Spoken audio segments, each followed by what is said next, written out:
Greetings, fellow tech travelers. Welcome to this edition of Dr. J's Cyber Coffee Break.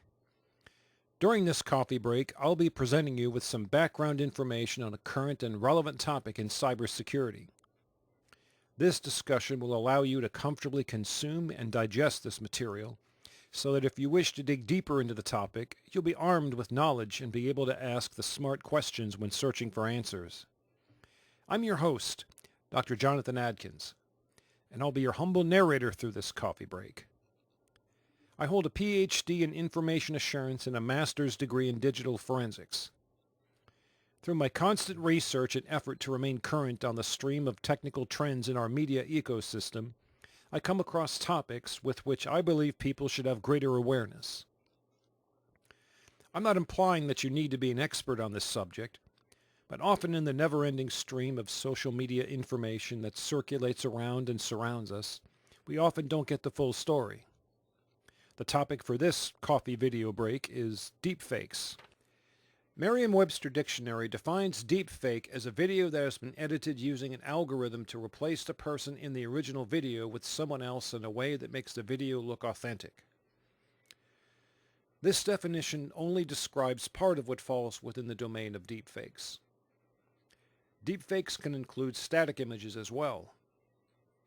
In 2018, you might remember a commercial in which director Jordan Peele used a video deepfake of Barack Obama to demonstrate the threat that such technologies bring to the ever-deepening battle against disinformation.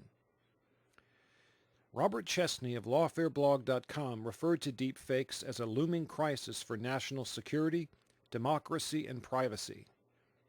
Contrary to what you might think, deepfakes did not emerge from the computers of some hostile foreign intelligence service, even though this technology is being used by such entities. Deepfakes have their beginnings in a much more lurid and far-reaching domain of popular culture.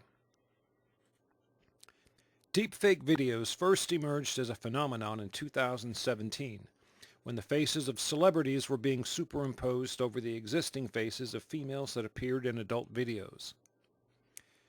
Here is a censored example of one such deepfake. This screen capture was taken from a website that specializes in pornographic celebrity deepfakes. The facial likeness of Alexandria Ocasio-Cortez was superimposed over the face of the woman in the adult video. Thanks to the facial mapping software, the gestures and actions of the facial likeness, while within a statistical tolerance, matched the actions of the original figure in the video.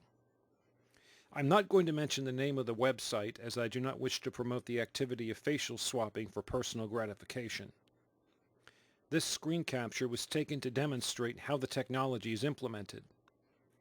This same facial swapping of mainstream celebrities with those in the porn industry has been done with actresses such as Natalie Portman and Angelina Jolie.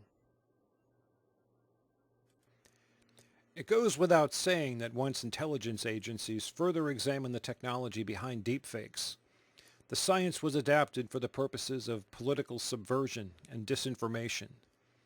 In a news ecosystem that is already replete with fake news, hyper-partisan news outlets, and confirmation bias, the introduction of deepfakes adds several new layers of suspicion and scrutiny to the legitimacy of what truth is to a political group.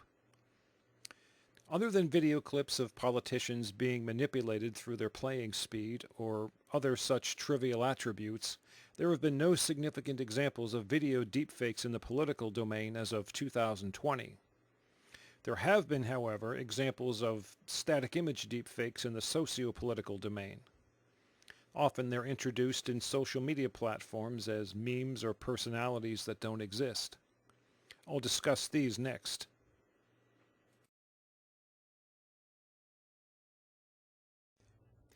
In September of 2020, Mark Zuckerberg, CEO and founder of Facebook, stated that his staff had removed a number of accounts that were linked to the Russian-operated Internet Research Agency.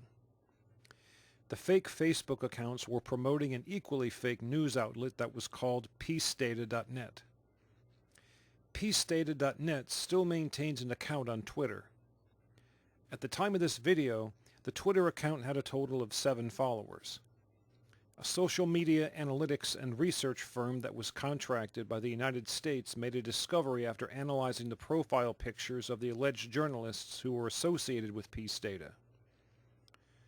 The social media analysis company reported that the so-called journalists attributed to the news outlet didn't exist. The photographs of the journalists were generated by an artificial intelligence algorithm known as a Generative Adversarial Network, or GAN. I should be clear on one thing. When I said that the journalists in the pictures didn't exist, these are not simply photoshopped renderings of existing people who had their eyebrows darkened and their eye color changed. The GAN that created the phony journalists were provided with a training data set of existing people and, quote-unquote, created its own interpretation of a human being's image based on the images it had seen. Confused yet?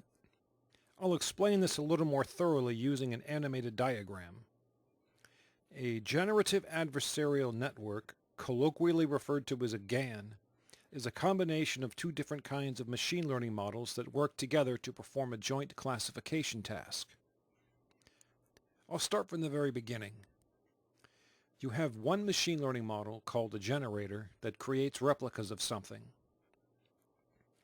The generator machine learning model is fed a training data set of images of some kind.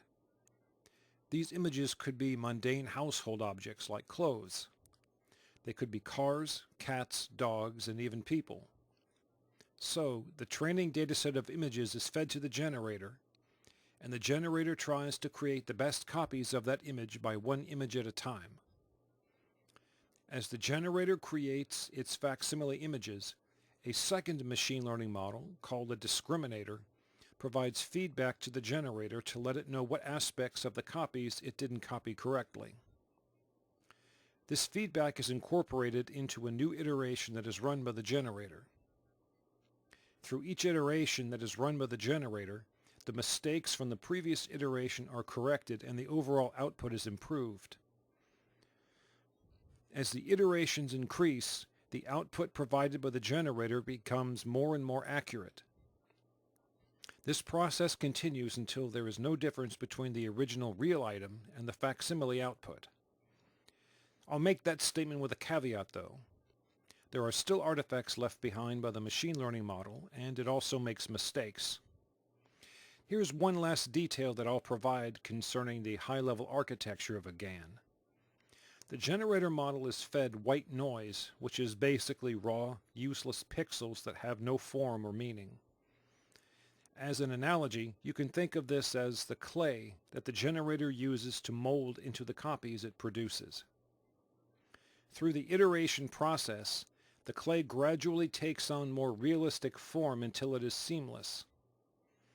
I'll show some examples of mistakes and artifacts left by GANs at the end of this video. I'll discuss them in greater detail in another video.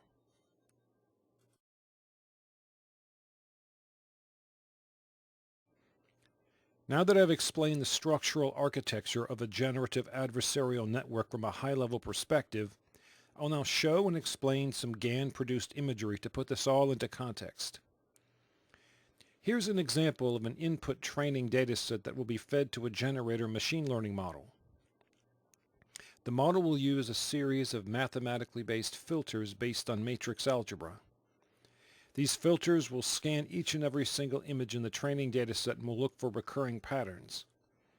These patterns can be anything from the size and shape of the eyes, hairstyle, shape of a person's head, and other facial features.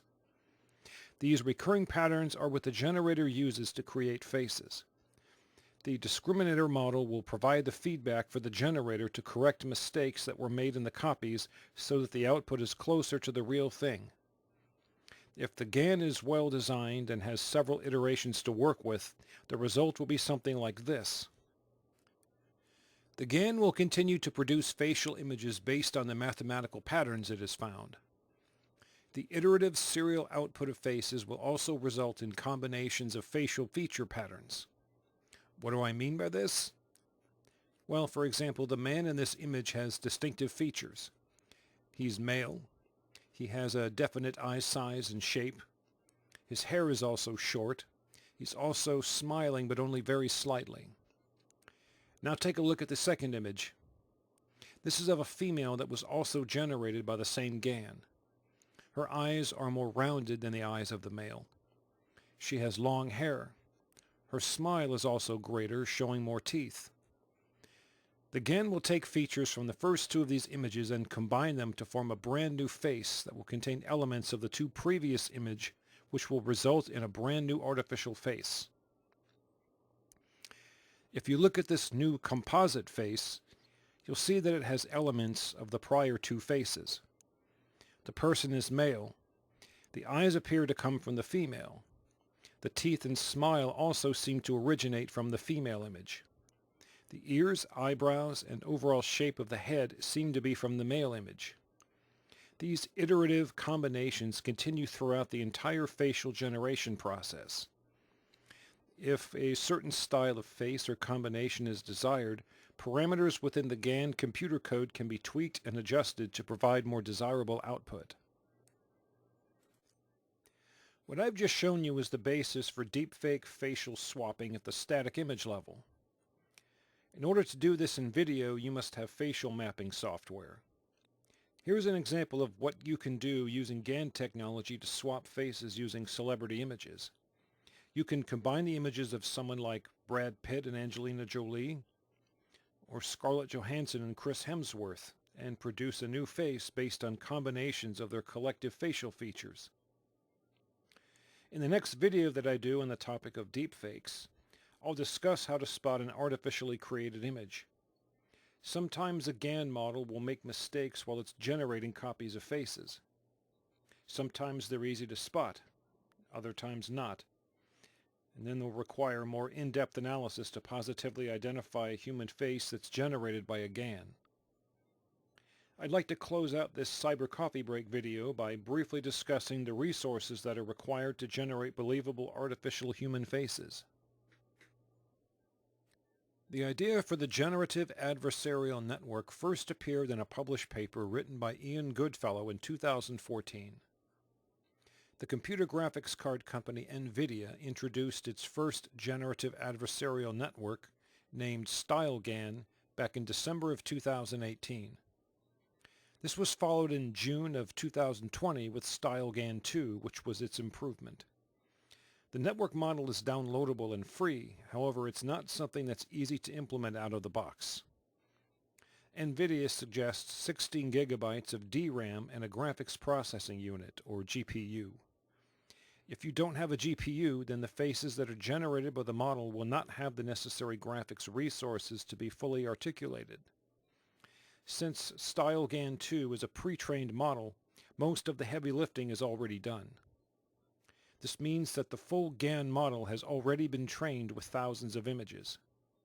The training is what takes most of the resources and time. In order to leverage the power of StyleGAN 2, you will need competency with a programming language such as Python. The two most popular libraries in Python to make use of GAN transferred learning are PyTorch and TensorFlow.